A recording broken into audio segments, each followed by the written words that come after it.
Assalamualaikum warahmatullahi wabarakatuh. Waalaikumsalam warahmatullahi wabarakatuh. Bismillahirrahmanirrahim. Alhamdulillahi rabbil alamin. Wal aqibatu lil muttaqin wala udwana illa 'alal zalimin. والصلاة والسلام على أشرف الأنبياء والمرسلين سيدنا ومولانا محمد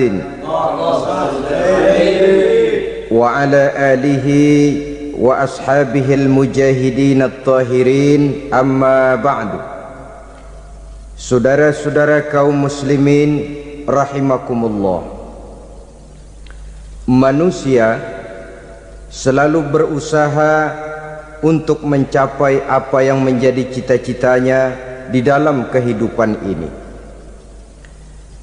Segala daya dan dana, seluruh waktu dan tenaga, segenap kemampuan dan kekuatan dikerahkan untuk mencapai apa yang dicita-citakan. Ada orang yang di dalam berusaha mencapai cita-citanya tetap berpegang teguh kepada kaidah dan norma-norma yang harus dipatuhinya, baik itu norma-norma kehidupan bermasyarakat, berbangsa dan bernegara, lebih-lebih lagi itu menyangkut norma-norma kehidupan beragama. Artinya, di dalam mencapai cita-citanya, dia tetap menghormati dan mentaati halal haram, mengenal hak dan batil, tahu mana yang boleh dan mana yang tidak boleh. Tetapi di lain pihak, tidak jarang, bahkan banyak sekali orang-orang yang di dalam usaha mencapai cita-citanya terjebak dalam prinsip menghalalkan segala macam cara untuk mencapai satu tujuan. Tidak ada lagi kaidah dan norma-norma yang harus ditaatinya. Ia tidak peduli dengan halal dan haram. Ia tidak kenal hak dan batil. Ia tidak tahu mana yang boleh dan mana yang tidak boleh. Segala cara dilaksanakan asal tujuan tercapai.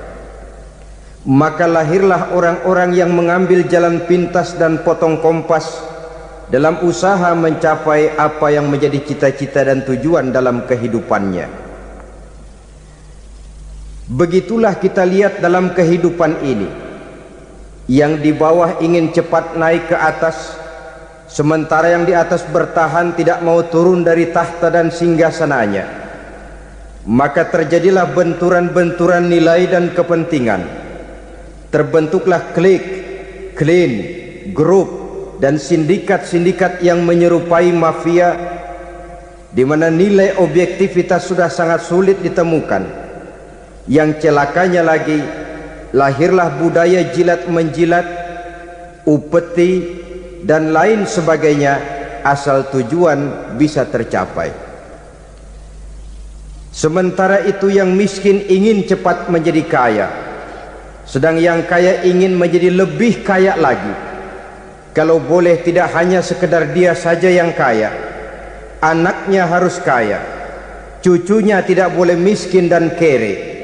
Bahkan cucu daripada cucunya pun harus jadi orang-orang kaya. Ini keinginan yang wajar. Setiap orang tua tentu tidak ingin meninggalkan anak cucunya dalam keadaan miskin dan terlunta-lunta.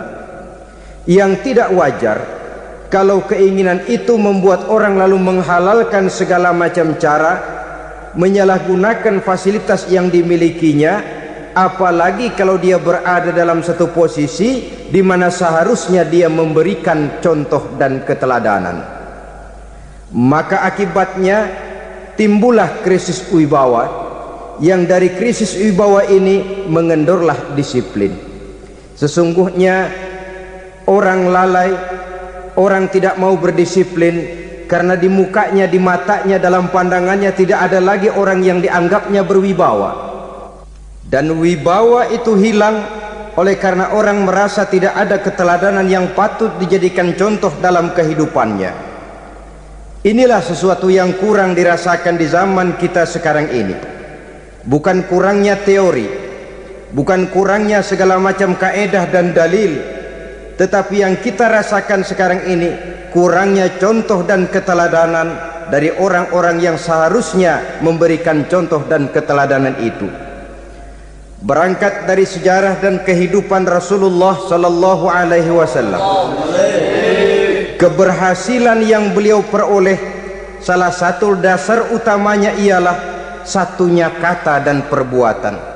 Tidak bermental ganda, tidak bermain minyak di atas air, tidak menggunting dalam lipatan. Lidahnya adalah hatinya, ucapannya adalah perbuatannya, dan apa yang beliau ajarkan kepada orang lain, beliaulah pelaksana pertamanya. Saudara-saudara kaum muslimin rahimakumullah, sementara itu pada sisi lain, yang miskin ingin cepat menjadi kaya, maka ia terjebak dalam prinsip tujuan menghalalkan cara apapun saja dilaksanakan asal dia bisa segera menjadi kaya. Maka salah satu jalan yang banyak dilaksanakan orang untuk mencapai kekayaan tanpa harus peras keringat dan banting tulang seperti umumnya orang adalah melalui satu jenis permainan yang umumnya kita kenal dengan nama judi. Ada dua bentuk dan pola daripada judi. Walaupun seiring dengan kemajuan ilmu pengetahuan dan teknologi canggih, peradaban manusia semakin tinggi, maka jenis macam judi yang dimainkan oleh manusia ikut-ikut menjadi canggih. Tetapi pada umumnya ada dua jenis macam judi itu. Pertama, ada judi yang dilakukan secara langsung, dalam arti seorang petaruh berhadapan dengan bandar atau orang berhadapan dengan orang. Dari judi yang dilaksanakan secara langsung ini, efek negatif yang segera bisa kita lihat dengan nyata. Pertama, timbulnya rasa dendam dan permusuhan. Walaupun orang nampak duduk berhadap-hadapan, walaupun kelihatannya mereka tertawa satu sama lain, tapi yakinlah itu cuma sekedar kulit saja. Pikiran yang ada dalam benak tiap-tiap orang yang terlibat dalam perjudian tidak lain ialah bagaimana saya bisa mengalahkan lawan main saya. Akibatnya tentu bisa kita pastikan akan timbullah dendam dan permusuhan bagi yang kalah, akan timbullah rasa sombong dan menganggap remeh orang lain bagi yang menang.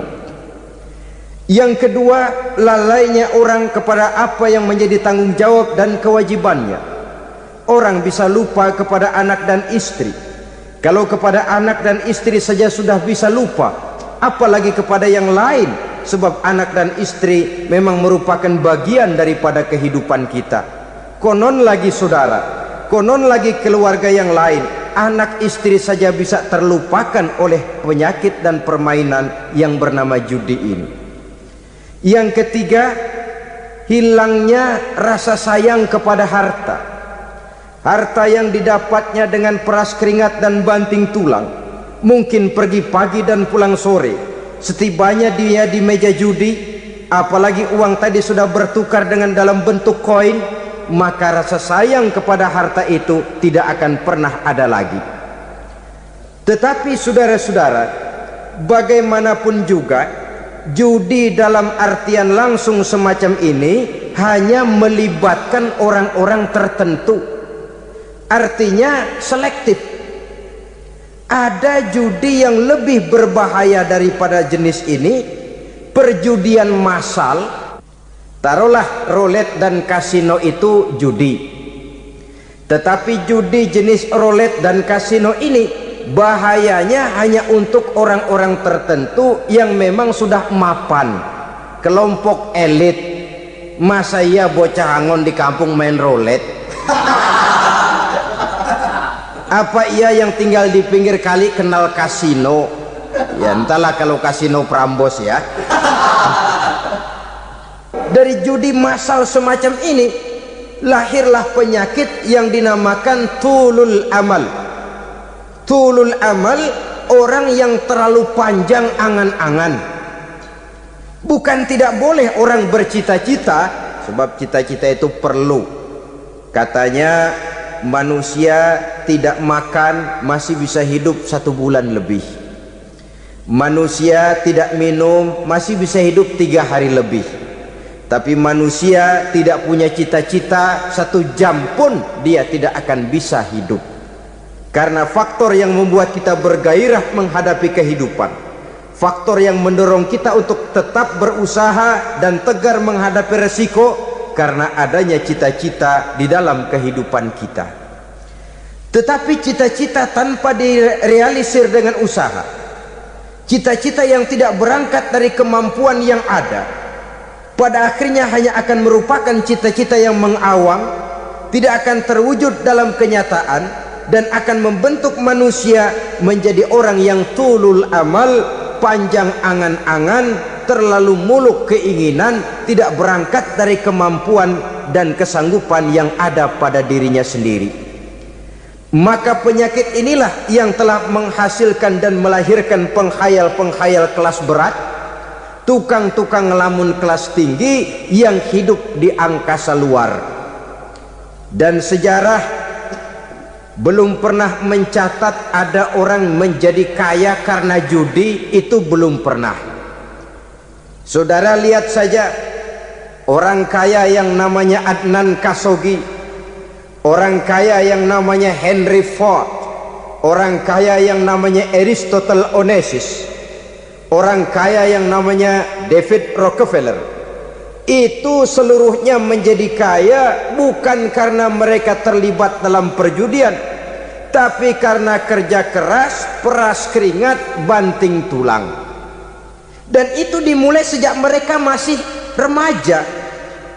Sehingga memang ada pepatah, ini baik sekali saya kira. Berpikirlah kamu di waktu pagi, bekerjalah kamu di waktu siang, makanlah di waktu sore, dan tidurlah di waktu malam. Berpikir di waktu pagi artinya belajar di kala muda. Bekerjalah di waktu siang artinya amalkan ilmu itu kalau sudah dewasa. Makanlah di waktu sore, hari tua nanti tinggal menikmati hasilnya. Tidurlah di waktu malam, maksudnya kalau mati, matilah dengan tenang. Logikanya berkaitan. Kalau pagi kita tidak mau berpikir, nanti siang kita tidak akan bisa bekerja. Kalau siang kita tidak mau bekerja, nanti sore makan apa? Kalau sore kita tidak makan, alamat malam tidak bisa tidur. Itu logika. Kalau di kala remaja dan muda kita hanya santai saja, maka hari dewasa kita akan menghadapi hidup ini dengan penuh kebingungan. Kalau hari dewasa penuh dengan kebingungan, alamat hari tua terlunta-lunta. Kalau hari tua terlunta-lunta, kita tidak akan bisa mati dengan tenang meninggalkan alam fana ini. Saudara-saudara kaum muslimin rahimakumullah.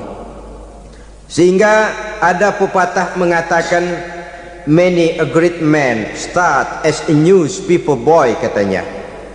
Banyak orang besar yang mulai pekerjaannya dengan menjual koran. Artinya berangkat dari A. Banyak pengusaha mobil yang memulai pekerjaannya dari tukang cuci mobil, tapi lalu bertahap dan tegar menghadapi kenyataan, sehingga proses demi proses dia hadapi dengan tegar, dengan tabah, dengan sabar, dengan ulet, sampai kepada membuahkan hasil. Kita ingin pintas, kayaknya mau, usahanya tidak mau. Senangnya mau, peras keringatnya tidak mau. Ini tentunya akan melahirkan kontradiksi di dalam kehidupan. Maka dari jenis perjudian massal semacam ini lahirlah penyakit tulul amal, panjang angan-angan, terlalu muluk cita-cita. Bayangkan saja kalau ini terjadi secara massal, menimpa nasib rakyat kita di pedesaan yang jauh dari keramaian. Tiap hari mereka didina-bobokkan oleh gambaran tentang akan diperolehnya uang dalam jumlah yang banyak dengan angka nol yang berentet.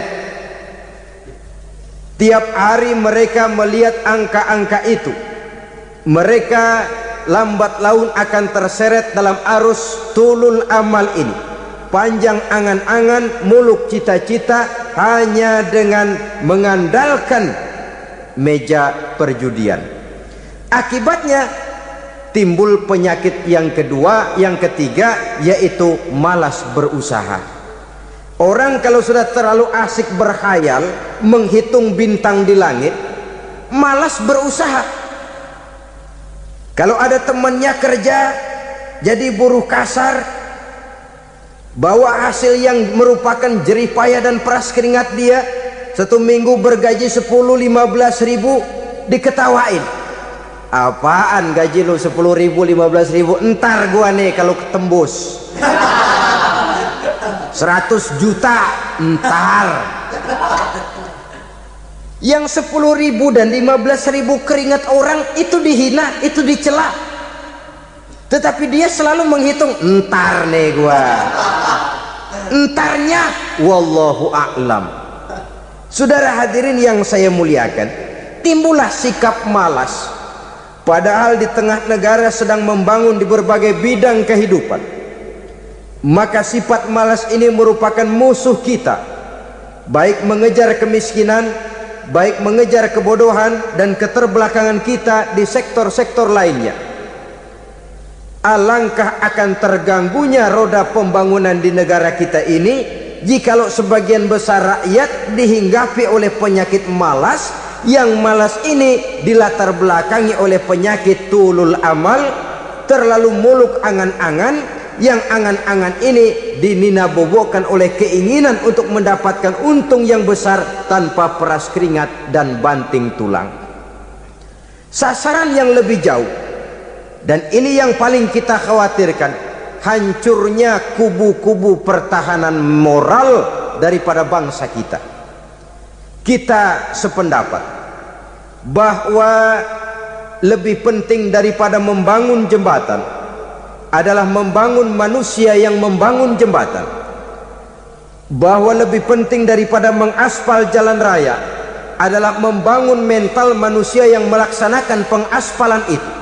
Dengan kata lain, membangun dan mempersiapkan manusia pembangunan. Tanpa itu, maka saya merasa khawatir kalau nanti kita tidak akan sampai kepada target yang kita harapkan oleh karena kandas di tengah jalan.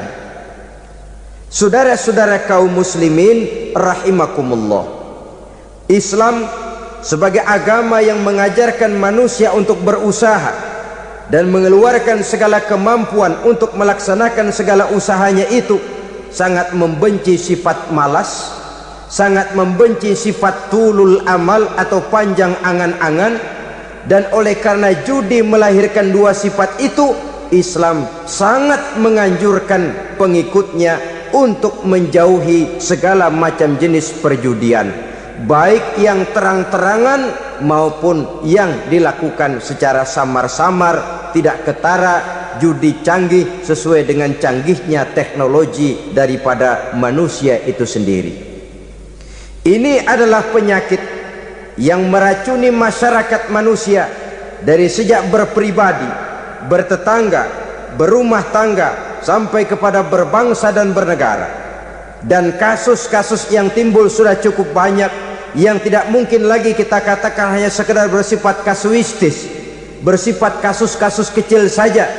Sebelum riaknya naik ke permukaan, marilah kita membuat benteng untuk masing-masing pribadi muslim memelihara dan menjaga diri, jangan terseret dalam permainan yang bernama judi, apapun bentuknya, bagaimanapun cara dan ragamnya, karena jelas bahayanya lebih besar daripada manfaatnya.